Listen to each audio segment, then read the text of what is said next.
area, ideally you should hire people who are smarter than you, but it's not always easy. Particularly because you are the one who is hiring and you think so high of yourself that you think there is nobody better than you. Second, you have to create an environment where you enhance the confidence of people.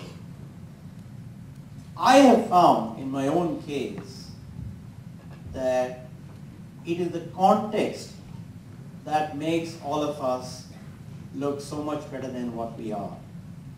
It is the context that gives us confidence. It's the context that gives us the spirit that I can do it.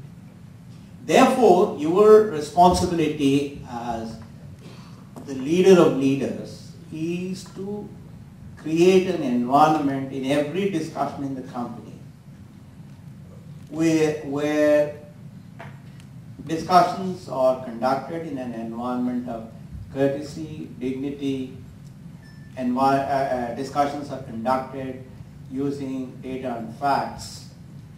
And as long as you pick the idea that is best available on the table, and that becomes your idea, that becomes the idea of the team, that becomes the idea of the company, then people will automatically start coming out with better and better and better ideas. I have seen what I thought were not very smart people when we recruited them grow in stature, grow in confidence, grow in their innovation level.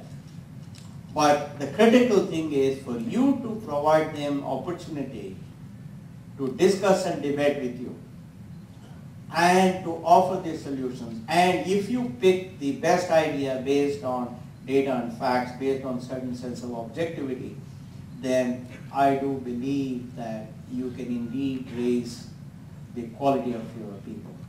Most often, those of us who are considered to be high achievers, we have a tendency to shout down others.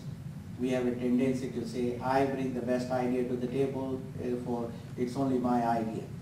And if you did it 50 times, let me tell you that 51st time, everybody in the room will think that they are not capable of bringing any good ideas. In fact, the reason why we Indians, we are so apathetic, the reason why we have not been able to solve many of our problems is simply because for 1,000 years we are ruled by outsiders.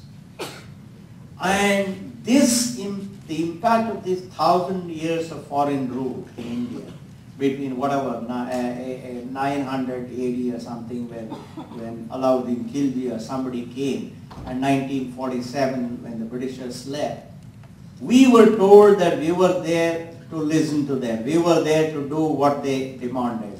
We were there at their pleasure. They were the masters and we were supposed to execute their decisions. We now think that we cannot take any decision. So my request to you people is to create an environment of openness, embrace meritocracy of ideas, and then things will automatically change.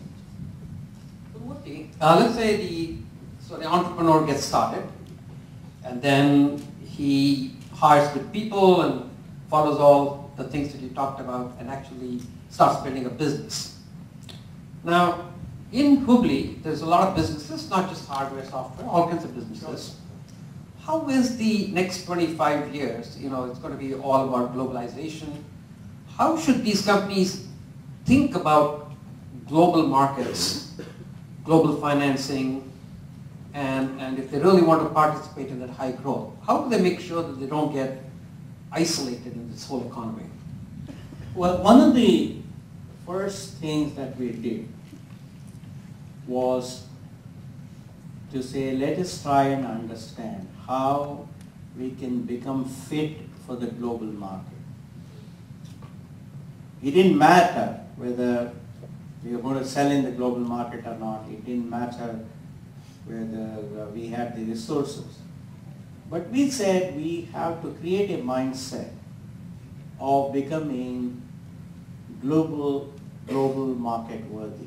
What does it mean? That is, in everything that you do, spend a little bit of time and understand what the global best is in managing finances, in managing people, in managing innovation, in managing customers, etc., etc. And then say, find out where you are, benchmark yourself, and then say, I will constantly improve. How do you improve? You use the power of innovation. You see, at Infosys in 1990, when we brought this term innovation into our daily discussion, one of my colleagues who cleans tables and rooms by the name Chandrapa, even now he's at Infosys, he's a very smart guy. He came to me and said, sir, what is this? You people are all the time using the word innovation. I don't understand.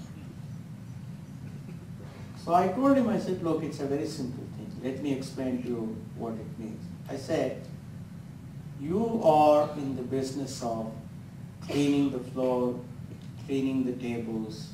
You're supposed to clean X tables, X rooms, etc. Every morning when you come to the office, ask this question: how can I clean faster? How can I clean instead of 8 rooms, how can I clean 8.5 rooms? What is it? What does it take? Second, how can I make this process of cleaning cheaper? Can I use a cheaper cleaning liquid? Can I find out in the market if there is a cheaper cleaning liquid? Or can I use less cleaning liquid? Third, how can I clean the room to a better level of excellence or cleanliness? Yesterday, if there were 10 specks of dust on the table, tomorrow I want only 8. I said, as long as you ask the question, how can I do things cheaper? How can I do things faster? How can I do things better? Are there methods which others are using, or maybe others have not thought about it, but can I do it? Are there products and services in the market that will make me do it? I said, then you are innovative. So as long as you use that and try to benchmark yourself on a global scale and move towards the global best, then you will be ready for the global market. And once you are ready for the global market, it is very simple for you to accelerate. So, I think there's the global market, and companies that participate in sort of the dollar customers. But there is a huge demand within the country, and a lot of people in the audience here are trying to target the Indian consumer. But the problem in the Indian market is that the Indian consumer wants everything and wants to pay nothing. So how do you build a business on a trend like that? Well, the biggest issue is simply this, that is, we are not able to communicate the benefit of our products to the consumer. That's the biggest issue. For example, nobody goes to a shop and says, give me rice free or give me dal free. Nobody asks for that because they know it costs money. Therefore, our biggest challenge is to communicate the business value or the business benefit of what we sell. That is, you will have to create stories, you have to create examples, you have to create some kind of models to communicate the business benefit. That is extremely important. Second, you have to accept that when you want to sell to the bottom of the pyramid market, the unit price will have to be low. Like Hindustan Lever realized that shampoos cannot be sold in villages at 50 rupees per bottle, but you can sell small sachets at 1 rupee per sachet. In other words, you have to sell, or you have to set the unit price of what you want to sell to the bottom of the pyramid at a fraction of the disposable income. That is very, very key, very important.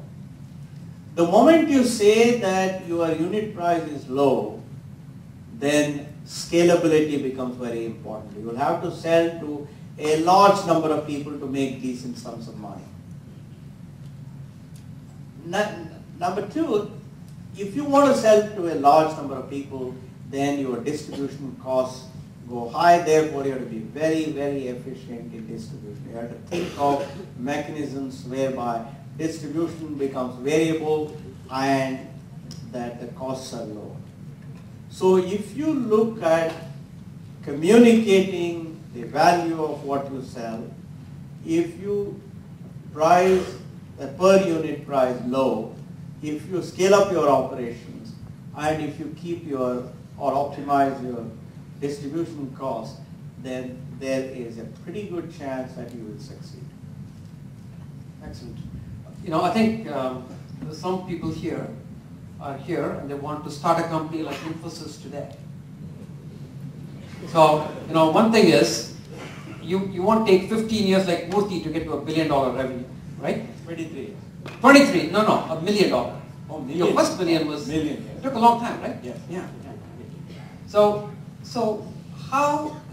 things can be built a lot faster because the country has come a long way, there's an ecosystem, there's venture capitalists and so on.